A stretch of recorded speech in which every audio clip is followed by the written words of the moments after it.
Closing Bell exclusive interview on this is Noubar Afeyan, CEO of Flagship Pioneering, also the co-founder and chairman of Moderna, along with Ian Bremmer, Eurasia Group founder and president. Ian, first to you. This is a sort of call to action for the G7 leaders, which meet next week. What is the main message? Well, first, the main message is that we know that the United States is about to start losing interest on this issue. It's been, front and center for every headline in the United States for the last year plus. And you know that as the Americans no longer feel personally endangered, then suddenly they move on to the next thing. We're trying to argue that that's absolutely the wrong thing to do, that there is much more of the pandemic ahead of the world, even though there isn't for the United States, and this is going to affect us economically. So we're trying to get the G7 to focus, especially because the United States is in a unique position to actually make a real difference because we have the vaccines, because our economic response has been as robust as it has. It really is incumbent not just on the private sector players, who we think have done a pretty good job so far, but also on the government players. Remember, last year, Sarah, the G7 didn't even meet in the teeth of this crisis. This year, this week, they're about to. They need to do a hell of a lot more. It does feel like there hasn't been a lot of coordination on this. Noubar, you have been at the forefront, and your company is also in a unique position to aid in this effort. Talk to us about how Moderna is trying to deal with the global problem, because the initial shipment really just went to the U.S. The federal government was the big buyer. Well, Sarah, thanks for having me.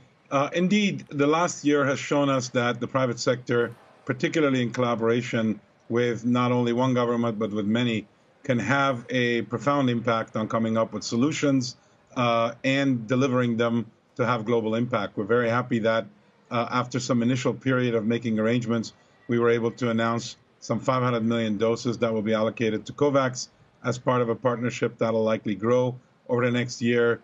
And there's a lot going on to create the kind of supply chains and delivery systems needed to have the same impact we've had in the U.S. through our mRNA vaccines. And so we want to take the learnings from the U.S., but also with the COVID experience, and make sure that we're not waiting till it's too late to get activated to deal with this pandemic and many of the health crises that await us as we move forward.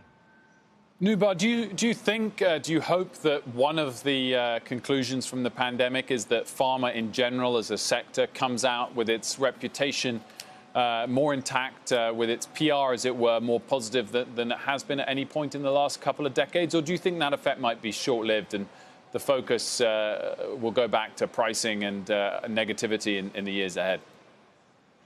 Well, pharma is a fairly broad term. The portion that Moderna, the company that I was a co-founder of and chairman of now, plays in, and many of the other companies that Flagship Pioneering has started, all fit into the biotechnology category, which is synonymous with breakthrough innovation and impact.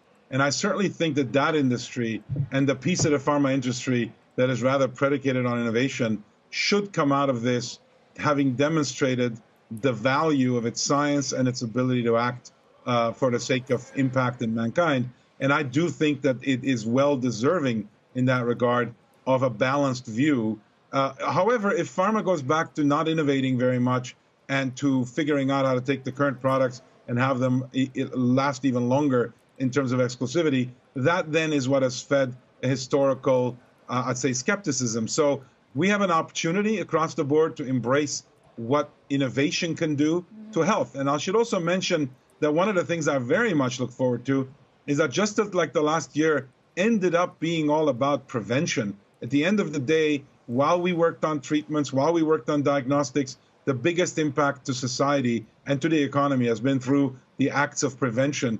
And today we're talking about the idea of preempting disease, preventing disease, as an actually highly overlooked part of pharma innovation that we hope can come out of this with a great degree of validation and interest. Ian, the other thing that you're looking at preventing, and that's very much in your wheelhouse, is how this health crisis could morph into bigger tensions between the U.S. and China, or a national security crisis and other geopolitical concerns, especially with this lab leak theory gaining more credibility. Where do you think this goes? This is the part I'm most disturbed about. We know there's general bipartisan agreement that China is the biggest threat to the United States right now, and we saw Just recently, the Deputy National Security Advisor for Asia, Kurt Campbell, saying that the era of engagement is over. Well, how do you respond effectively to a global pandemic or deal with global climate change when that's your view on China? You saw how the Trump administration left the World Health Organization in the middle of a pandemic.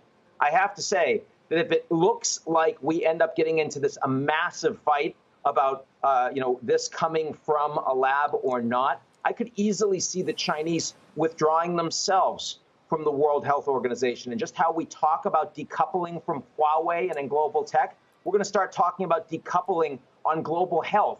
That is no way to respond to the next pandemic that we're going to have. And yet it's the trajectory we're presently heading on.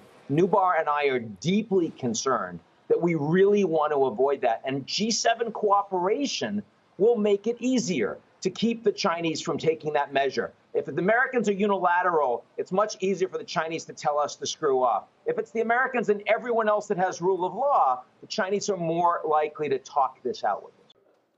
Shepard Smith here. Thanks for watching CNBC on YouTube.